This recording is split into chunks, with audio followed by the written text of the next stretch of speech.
Okay, hello everyone. So for today, we will have the discussion for the mock exam 2 extra lesson 2 for the science class. Okay, so for number one, let's see, the question is about the thinking and working scientifically. So for number one, there's an investigation. Peter investigates how soil composition affect the plant's growth. He used two pots of plant in his investigation, and the questions are what variable should Peter change in his investigation? And Peter wants to use the two pot plants below for his investigation, pot A and pot B. The two pots are placed under the sun, and his teacher tells him that his investigation is not fair. Explain why. Okay, so let's review again about the variables. Yeah. So as I told you before that there are three variables, independent, dependent, and control variables. Yeah. For independent variable is the thing that we change in our investigation or the thing that we make it different. Yeah. And for dependent variable is what you observe or what you measure in the investigation. And for the control variable is the thing that you keep the same. Yeah, for example, this one for the growth of a plant ya. Jadi di sini contohnya untuk uh, investigasi pertumbuhan tanaman di sini menggunakan tiga tanaman yang sama dengan jumlah daun yang sama, hanya saja yang satu diberi soda, yang satu diberi jus, dan yang satu diberi air ya. Jadi something that we change in the investigation, we call it as the independent variable ya. For example, di sini independennya di liquid used to water each plant.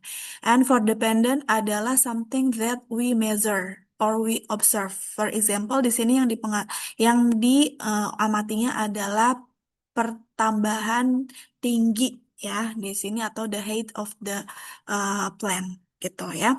And for the control variable that something that we keep the same ya, yang kita buat sama dalam setiap uh, investigasinya. Contohnya di sini adalah tipe tanaman ya, the type of the plant, the amount of the liquid or the soil type ya. Jadi itu yang kita buat sama ya.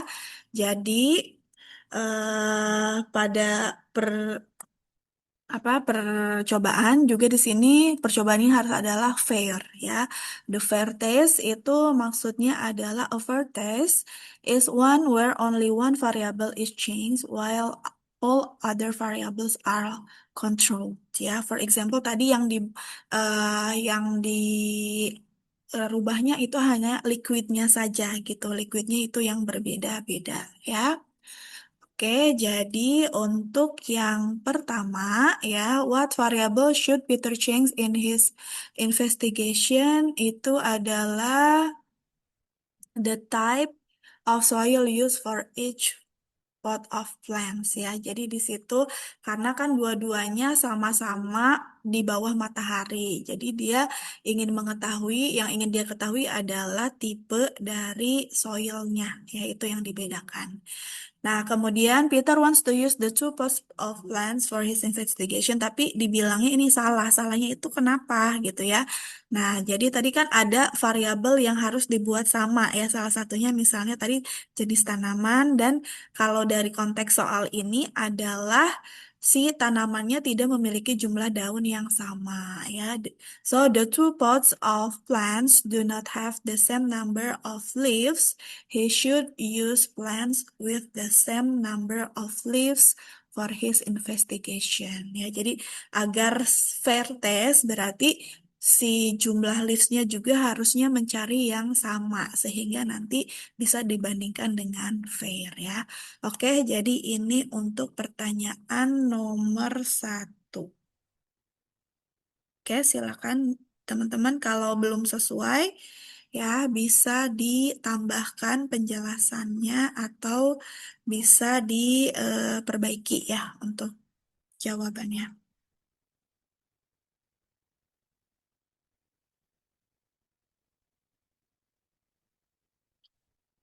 Oke, selanjutnya nomor 2 ya. Nomor 2 ini chapter 10 more about rocks ya. So we have the question here. Lim constructs a key to identify some rocks ya. So as we discussed before that for the identify key, like the question, yeah, the answer is only has yes or no answer ya. Jadi hanya ada dua jawaban kemungkinan ya, yaitu apakah itu jawabannya benar atau salah ya. For example, does it have layers ya? Misalnya ada batuan, apakah batuannya itu punya layers, punya lapisan? Nah, kalau misalnya yes, nanti ada pertanyaan lagi, is it soft ya? For example, kalau yes berarti itu adalah chalk ya. Kalau no berarti nanti ada pertanyaan lagi, does it have crystals ya? For example, kalau yes berarti itu jawabannya adalah contoh batunya adalah quartzite ya. Nah, sedangkan kalau nggak punya layer, for example, di sini ada pertanyaan lanjutan, does it have pores? Ya, apakah punya pori-pori si batuannya? Nah, kalau yes itu misalnya ke kumis ya. Tapi kalau no, nanti dia ada pertanyaan lagi, does it have crystals? Ya, kalau jawabannya yes, berarti itu adalah marble ya. Nah, di sini kalian diminta untuk menentukan itu tuh jenis batuannya apa gitu ya. Oke, kita ingat-ingat kembali untuk tipe-tipe batuan ya, types of rocks itu kan ada igneous, sedimentary, sama metamorphic ya, yang mana ketiganya ini terbentuk dari proses yang berbeda ya. For igneous, itu forms from magma or lava solidification ya, dari magma yang membeku ya, dan cirinya biasanya hard and no layers ya. For example, ini ada granit sama batu obsidian ya. Kemudian yang kedua sedimentary. Sedimentary itu forms from sediment compaction ya, because of erosion biasanya karena erosion dulu kemudian si sedimennya bergabung ya, compact ya. Nah, biasanya ada lapisannya atau layer ya. For example, di sini ada sandstone, ada limestone, sama ada coal ya. Dan yang ketiga itu ada metamorphic rock, di mana metamorphic rock itu forms by the heat and pressure ya, atau bisa juga karena transformation of other rocks ya. And usually metamorphic rocks are hard ya. For example, di sini ada marble or slate ya. And these are the main concept for each rock ya. So igneous ya tadi ya, magma cools and solidifies, and then uh, igneous rocks usually have pores ya. Bisa dilihat di sini poresnya ya. Ini poresnya ini ada. Kemudian untuk sedimentary ini seperti ini ya, layersnya sangat terlihat. Are formed when layers of sediment build up and are compressed on top of the other over time ya. Jadi ini ya, berlapis-lapis sehingga dia terbentuk seperti layers seperti ini terlihat. And sedimentary rocks have layers are soft and break easily ya. Biasanya kalau sedimentary rocks itu tidak terlalu kuat seperti batuan yang lain ya. Sedangkan untuk metamorphic rock ini di bentuknya when igneous rock or sedimentary rock undergo change caused by compression or high temperature ya, karena high pressure or and high temperature ya. Some metamorphic rocks have clear ribbon-like or colored layers ya, seperti ini ya. Bisa ada layersnya berwarna seperti ini ya. For example, gneiss and quartzite ya. Oke, jadi untuk pertanyaan nomor 2 ini bisa kita simpulkan ya. Yang pertama itu soft kan, soft itu kan ciri utama dari sedimentary ya.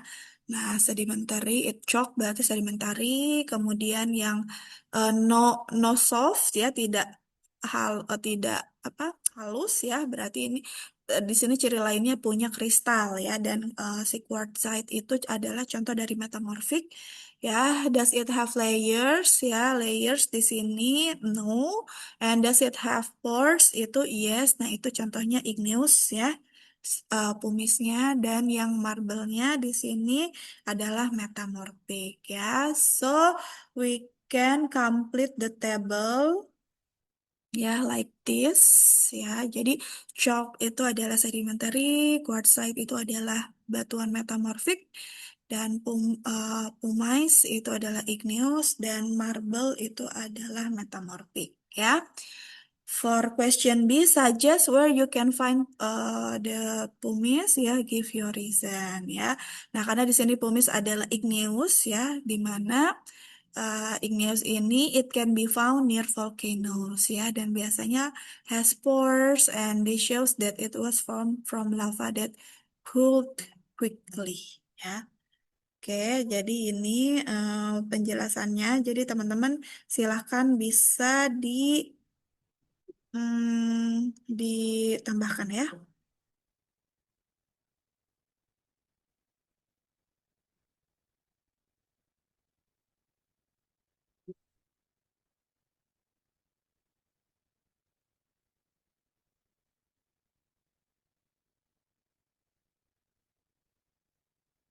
Oke. Oke, ya kita lanjut ke nomor selanjutnya ya, nomor 3, chapter 9 itu more about electricity ya. The diagram shows a circuit with two lamps ya. One of the lamp is disconnected from the circuit. What will happen to the other lamp ya?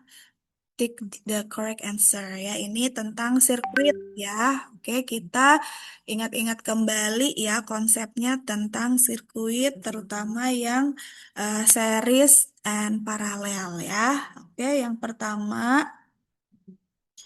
pertama itu adalah in a series circuit, all components are connected in a single path ya. Teman-teman bisa lihat di sini pada series itu ciri utamanya hanya ada satu jalur ya.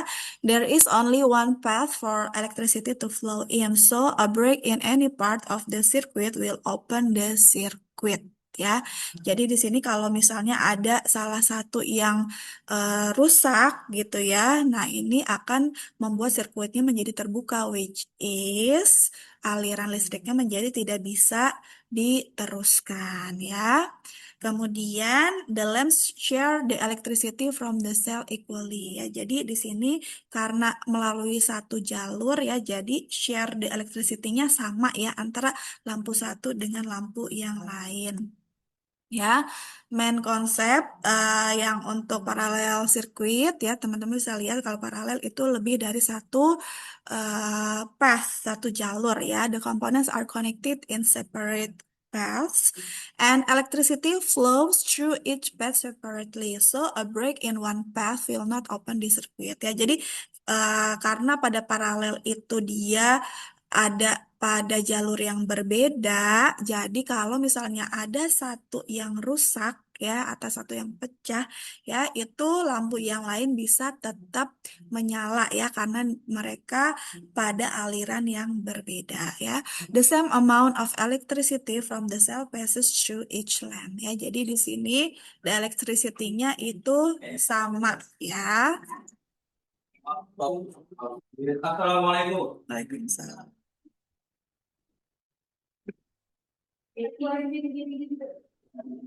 Nah, ini konsepnya sehingga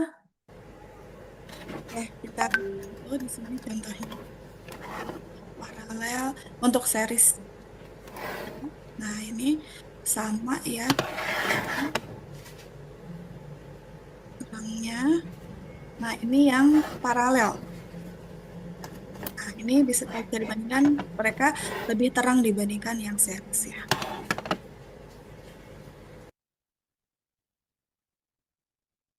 Dan How does ini arranging bulbs in kita lihat series and dulu. parallel affect the bulbs when one bulb is broken or removed? When a bulb in a series circuit is removed, there is a break in the circuit and the remaining bulb does not light up. Ya, jadi kalau satu pecah, satu rusak, semua mati. Tapi kalau yang paralel kita lihat, When a bulb in a parallel circuit is removed, there is still a closed path along which electricity can flow and the remaining bulb still lights up. kalau paralel itu kalau yang satu rusak, yang lain masih tetap bisa nyala ya. Nah, itu perbedaannya.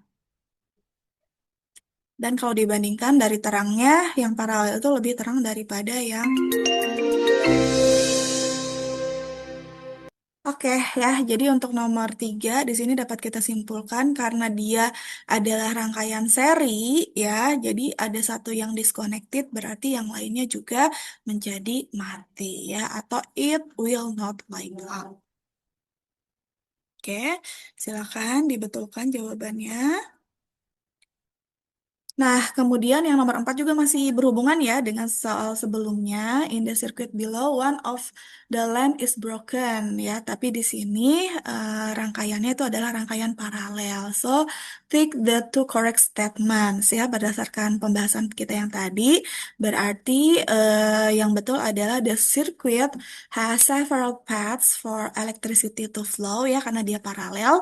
And the flow of electricity in the circuit doesn't break ya, karena tadi karena punya jalur sendiri, jadi ketika yang satu ada yang mati atau rusak ya, jadi yang lain masih tetap bisa nyala ya. Oke, bisa dibetulkan.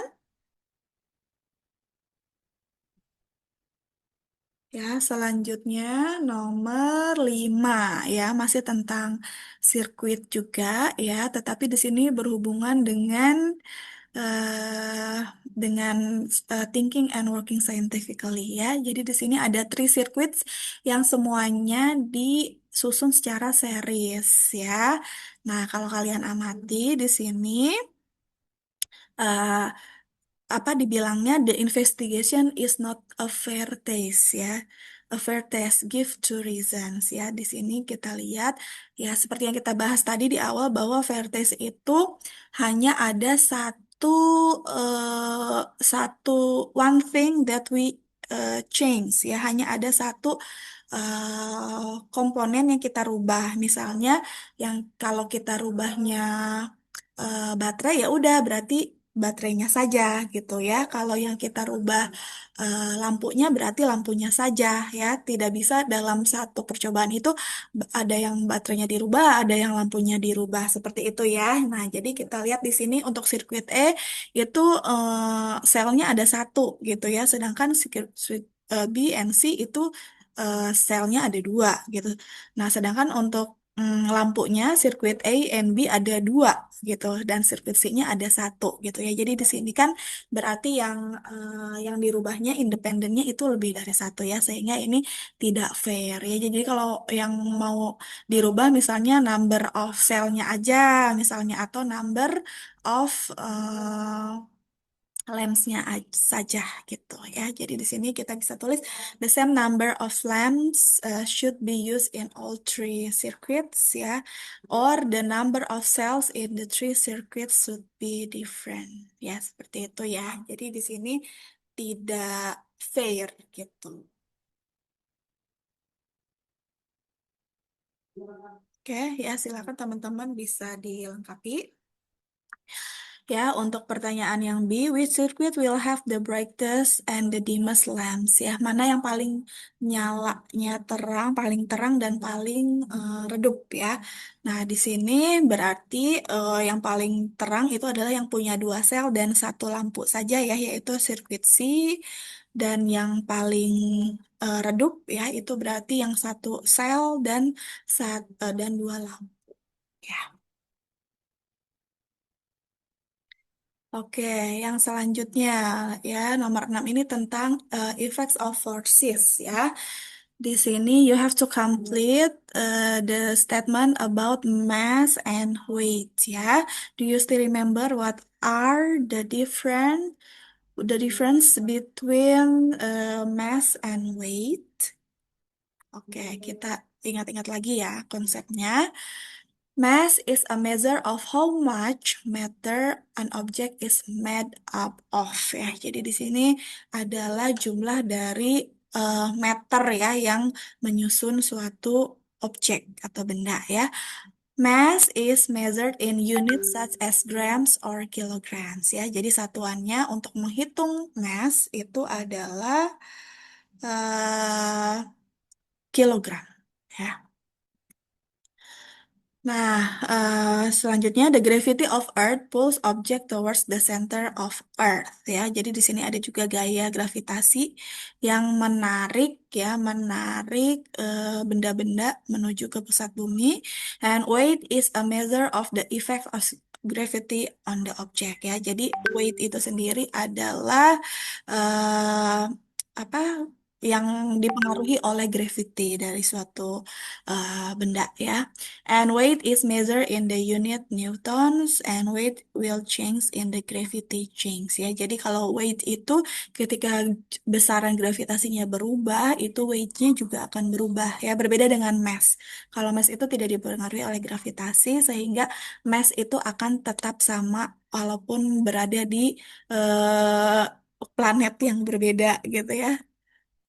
Nah ini ya, for example misalnya di bulan dan di bumi gitu ya, about mass and weight. Jadi kalau kita diukur massnya di Earth and Moon itu kita akan sama ya, 70 kilogram ya. Nah tetapi kalau weightnya itu pasti berbeda karena kalau weight di bumi itu mendekati hampir 10 ya, 9,81 gitu. Jadi weightnya kira-kira 687 Newton. Tapi kalau di bulan itu gravity-nya hampir apa hampir zero gitu ya di besaran satu gitu ya. Jadi kalau kita diukur weightnya di moon itu hanya 114 ya. Jadi seperti itu. Jadi kalau mass tidak dipengaruhi oleh gravity, tapi kalau weight itu dipengaruhi oleh gravity ya. Oke, jadi di sini dapat kita lengkapi bahwa mass is the amount of matter in an object and the mass of an object is constant ya atau the same at different places and weight is a measure of the effect of gravity on an object and as we move away from Earth into space there is less gravity acting on us and so our weight decreases ya. Jadi weight kita berkurang kalau kita berada di space ya, di luar angkasa. Oke. Ya, atau teman-teman bisa lengkapi dulu tadi. Ya, silakan dilengkapi.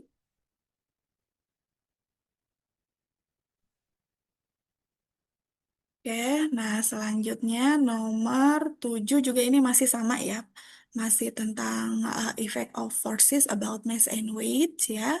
Perbandingannya tadi ya. Jadi yang tadi kita bahas ya, why is the weight of object different on planets A and B? Ya, karena di sini berbeda gaya gravitasinya ya. Because gravity affects the weight of an object. Nah, kemudian another object has a larger mass than the object in A. What will be the weight of the second object on planet A? Circle the correct answer. Ya, jadi karena di sini objek A-nya has larger mass than object in A, ya, berarti the weight-nya juga akan greater than 314 ya, karena di situ masih di planet A gitu ya, yang mana bisa dibilang planet A itu dia lebih besar kan gravity-nya ya.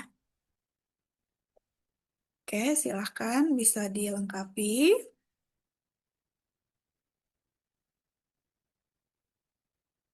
Oke. Nah, nomor 8 juga ini masih tentang forces, effect forces ya, tapi di sini tentang push and pulls-nya atau tentang gaya-gayanya. Many forces can act on an object. Look at this diagram. The boy is trying to push a heavy trolley. The arrow show the forces acting on the trolley ya. Nah, di sini teman-teman diminta untuk memberi nama forcesnya apa gitu ya. Jadi di sini ada yang forcesnya yang di lantai itu adalah friction atau gaya gesek dan gaya dorongnya itu adalah push. And the trolley doesn't move. Explain why. Jadi di sini ada bisa dua kemungkinan ya kalau si trolley-nya doesn't move. Yang pertama bisa karena push and frictionnya dalam keadaan seimbang atau bisa jadi frictionnya lebih besar ya. So the ideasnya boleh the friction between the floor and the wheels of the trolley is larger than the push, or the trolley doesn't move because the two forces are equal in size ya. Jadi boleh the ideasnya boleh dalam keadaan equal atau boleh misalnya si frictionnya lebih besar ya. Oke, silakan boleh dilengkapi terlebih dahulu jawabannya.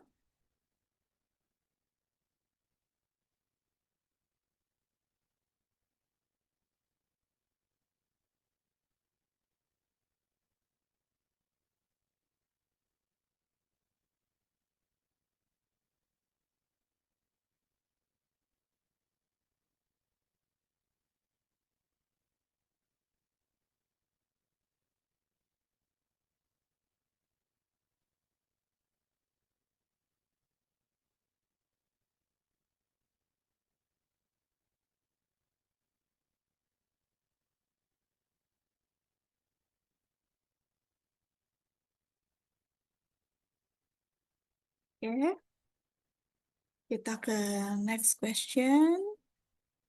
Ya, next question is chapter 6 ya, about physical and chemical change ya. Nah, jadi di sini ada an egg is placed in a glass of vinegar. Bubbles of carbon dioxide are formed on the eggshell. From the information given, name the two reactants and one product in the reaction, and what evidence proves that a chemical reaction has taken place. Ya, jadi ini tentang chemical reactionnya, evidence-nya, dan mention the reactants and products. Ya, oke, let's review again about the main concept for this chapter. Nah, jadi many physical changes are reversible ya. Ini berhubungannya dengan physical change itu bisa kembali lagi ya. Contohnya misalnya es yang mencair atau misalnya air yang menjadi gas ya. We can change the substance back to the way it was before the change took place ya. Jadi bisa kembali lagi. Some physical change are irreversible. Ada juga yang tidak bisa kembali lagi. We cannot change the substance back to the way it was before the change took place ya. And for the chemical reactions involve substances known as reactants reacting together. The new substance form are known as products, and most chemical changes are irreversible ya. Jadi di sini ya. Jadi maksudnya tadi ditanya reaktan adalah uh, reacting together ya. Jadi zat yang belum direaksikan. Sebelum direaksikan itu before-nya itu kita sebut sebagai reactants ya. Dan produknya itu adalah hasilnya gitu setelah direaksikan afternya the new substances form ya, itu adalah produknya. Dan most chemical changes are irreversible. Ya. Oke. Kemudian for the evidence that chemical reaction have taken place include, jadi di sini buktinya ya kalau terjadi proses terjadi chemical reaction itu yang pertama a gas being produced ya, ada gasnya atau new substancesnya. Kemudian juga change in color, ada perubahan di warnanya, dan juga a change in temperature, perubahan di suhunya ya. Jadi itu beberapa evidence bukti bahwa pada reaksi ini terjadi chemical reaction ya. Oke. Nah, jadi berdasarkan ya konsepnya, jadi dapat kita simpulkan bahwa reactants-nya itu adalah egg and vinegar ya dari soal ini. Kemudian untuk produknya itu adalah carbon dioxide. Ya, sedangkan evidence-nya dari konteks soal ini, karena di sini yang tidak menyebutkan ada perubahan warna atau perubahan suhu, ya, jadi di sini hanya dibilang gasnya form, ya, di mana gasnya ini adalah eh, carbon dioxide, ya.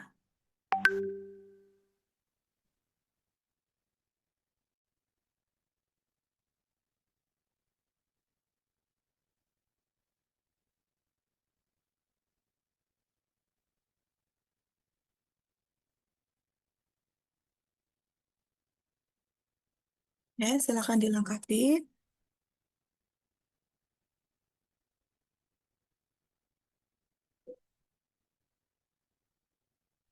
Oke, nomor 10 juga masih berhubungan ya dengan physical changes.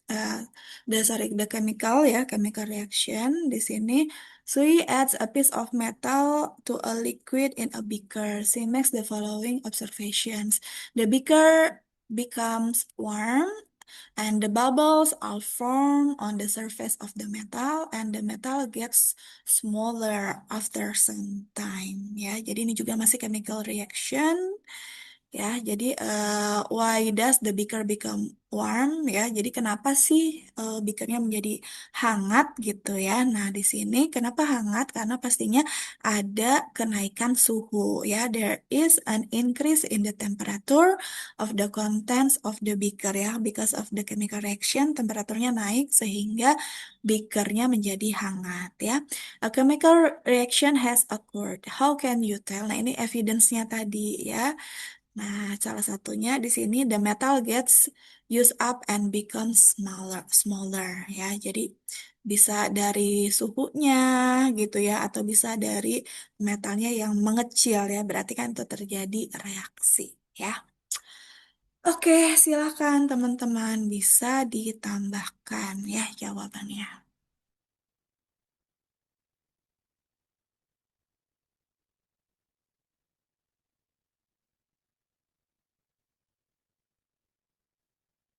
Oke, ya. Okay, so that's it for our discussion for today, and good luck for your mock exam. Thank you, everyone.